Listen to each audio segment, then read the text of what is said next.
الفني حميد السلطان من بلدية الشعب تل برك. قامت بلدية الشعب تل برك بتنفيذ 4 جسور. هذه الجسور هي جسر كل من الخزنة، ظلمة، كاكس عيد، وقريزيل.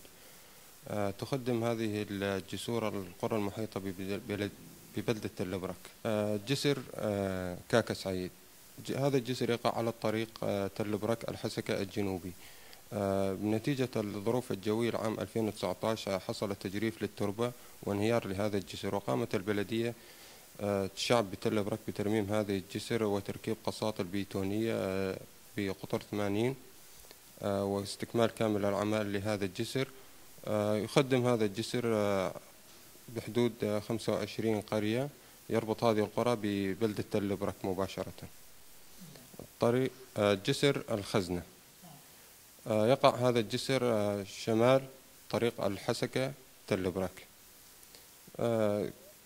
حصل تجريف للتربة وانهيار تام للجسر.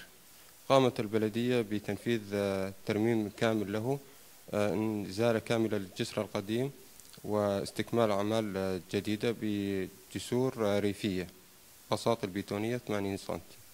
جسر قريزيل، يقع هذا الجسر شمال تل برك، يخدم تقريبا 25 قرية. حصل انهيار تام لهذا الجسر، تم استكمال أعمال هذا الجسر وتنفيذه بشكل تام بقساطل بيتونية وضمن الشروط الفنية المحددة.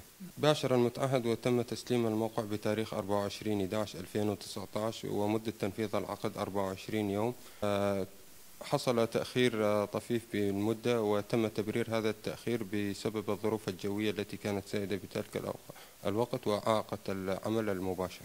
الكلفة الإجمالية للأربع جسور بقيمة 10,185,360 ليرة سوري.